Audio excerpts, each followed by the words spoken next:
Informasi dari RRI Manado, RRI Gorontalo, RRI Tahuna, dan RRI Talaut dalam Lintas Magota.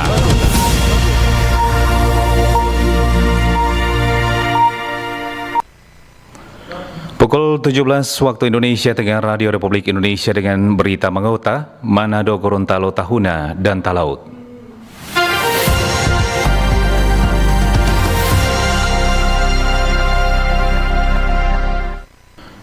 Selamat sore pendengar, kita berjumpa lagi dalam Lintas Magota bersama saya Michael Chia.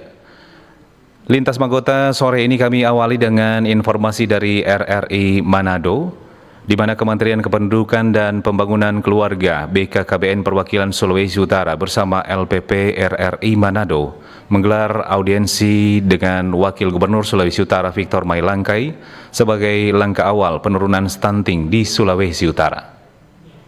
Dalam upaya percepatan penurunan angka stunting di Sulawesi Utara, Kementerian Kependudukan dan Pembangunan Keluarga BKKBN Perwakilan Sulawesi Utara bersama LPP RRI Manado menggelar audiensi dengan Wakil Gubernur Sulawesi Utara Victor Mailangkai SH sebagai langkah awal. Wakil Gubernur Sulut menegaskan program penurunan angka stunting dan peningkatan kualitas gizi anak merupakan bagian dari Asta Cita Presiden RI Prabowo Subianto. Oleh karena itu diperlukan keseriusan pembentukan tim percepatan penurunan stunting sebagai langkah strategis. Audiensi lanjutan bersama Gubernur Sulut Julianus Silvanus segera dijadwalkan guna membahas lebih rinci implementasi program itu.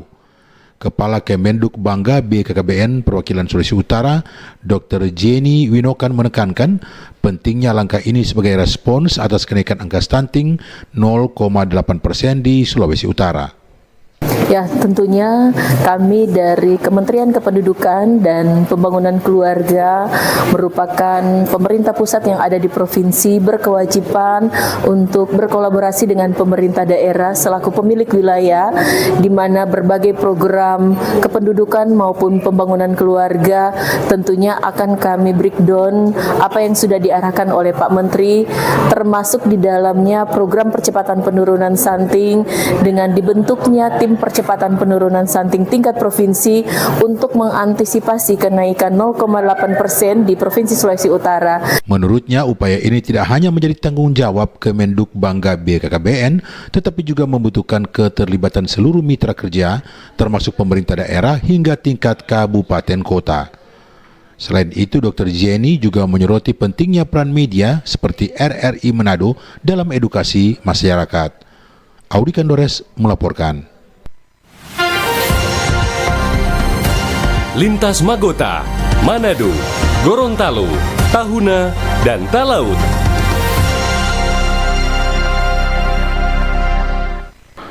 Selanjutnya pendengar, kita menuju ke RRI Gorontalo. Diaspora Provinsi Gorontalo memberikan target kepada pelatih sentra pembinaan olahragawan berbakat daerah Spopda, indikator capaian prestasi pada event pelajar kejuaraan nasional Kejurnas.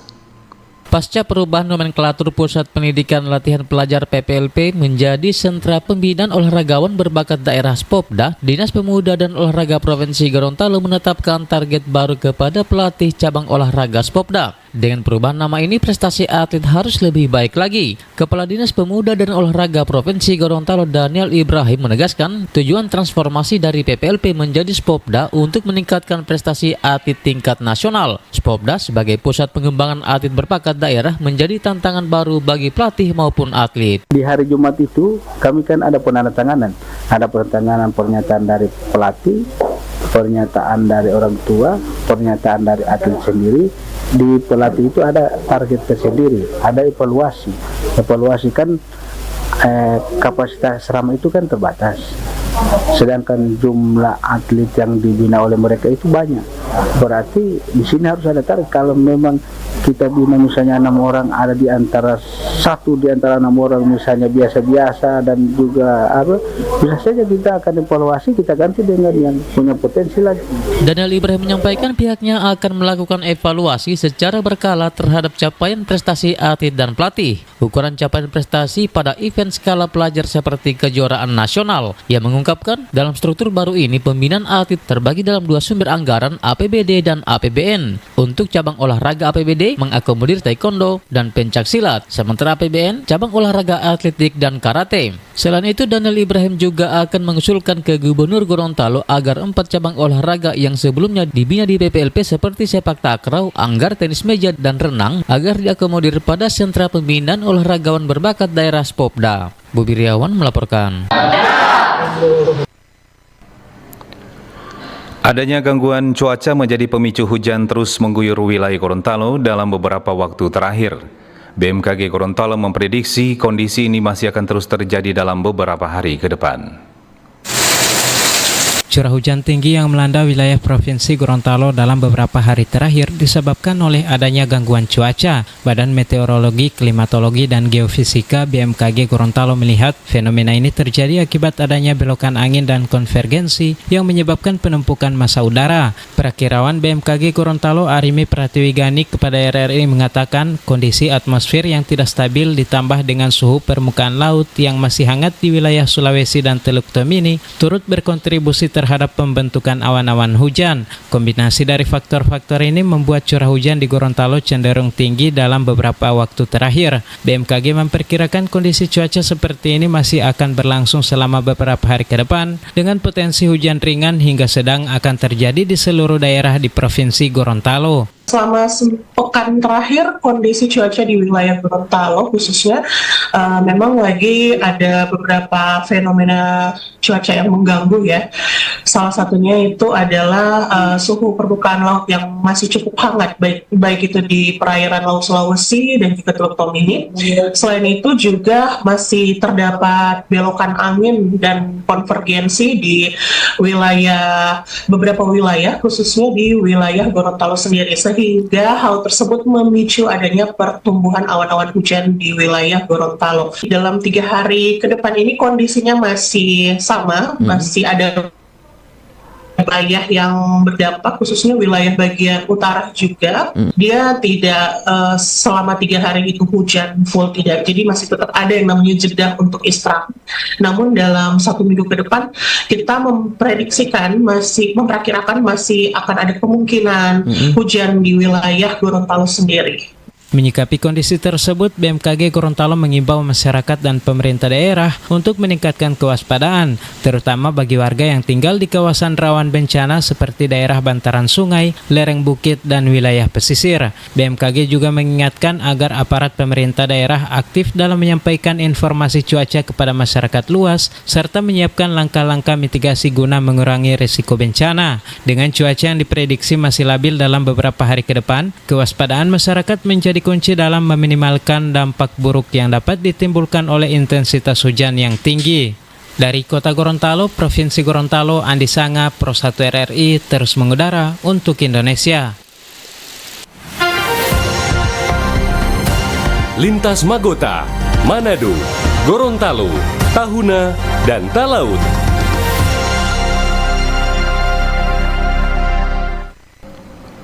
Dan selanjutnya pendengar, kita akan dengarkan informasi dari RRI Tahuna. BNN Kabupaten Kepulauan Sangihe berupaya membebaskan generasi muda dari narkoba melalui berbagai pelaksanaan program.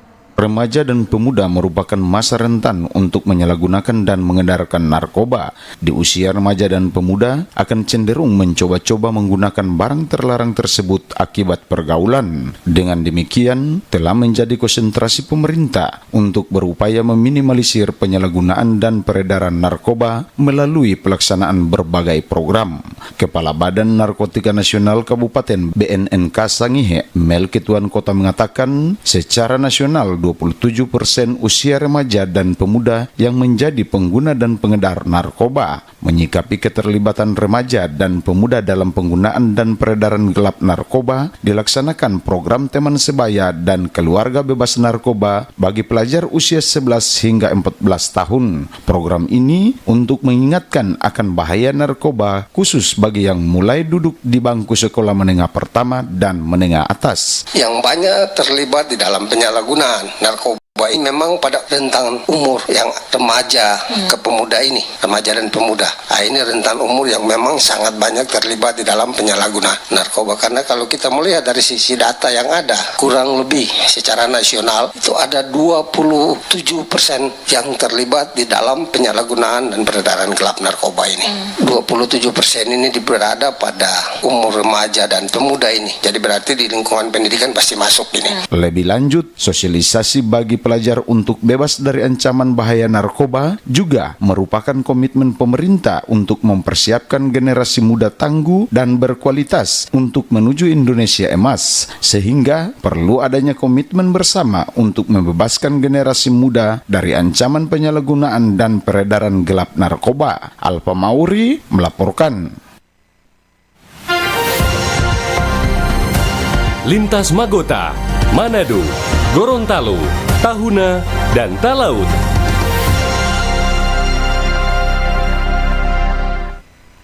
Dan selanjutnya pendengar, informasi dari RRI Talaut sekaligus mengakhiri Lintas Magota sore ini. Bawaslu Talaut meneruskan laporan dugaan money politik ke kepolisian. Badan Pengawas Pemilu Kabupaten Kepulauan Talaut telah meneruskan laporan kepada Polres Kepulauan Talaut terkait dugaan tindak pidana pemilihan Bupati dan Wakil Bupati Kepulauan Talaut pada tahapan PSU di Kecamatan Esang yang dilakukan oleh beberapa oknum. Penerusan berkas laporan dugaan tindak pidana money politik atau politik uang di SPKT Polres Kepulauan Talaut dilakukan langsung Ketua Bawaslu Kepulauan Talaut Sini T. Manada bersama anggota Bawaslu Sidra Sofian. Turut dihadiri penyidik Gakumdu dari unsur Polres Kepulauan Talaut yakni Ibtu Glenn Damar dan Ibda Yulham Azhar.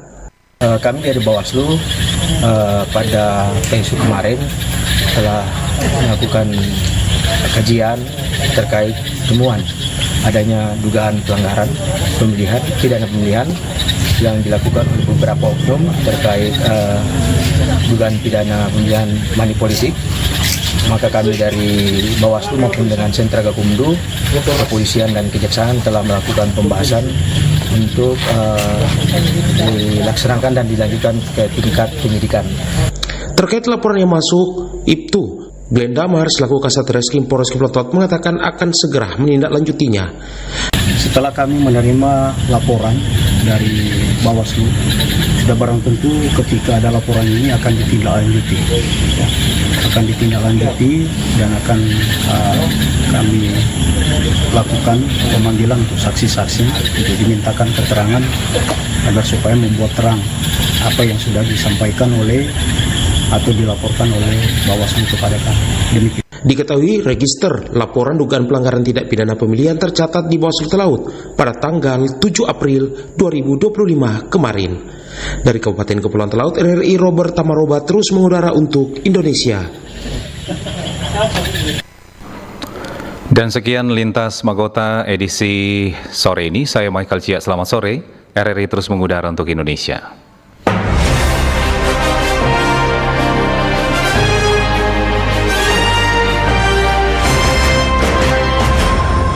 Demikian informasi dari RRI Manado, RRI Gorontalo, RRI Tahuna, dan RRI Talaut dalam Lintas Magota.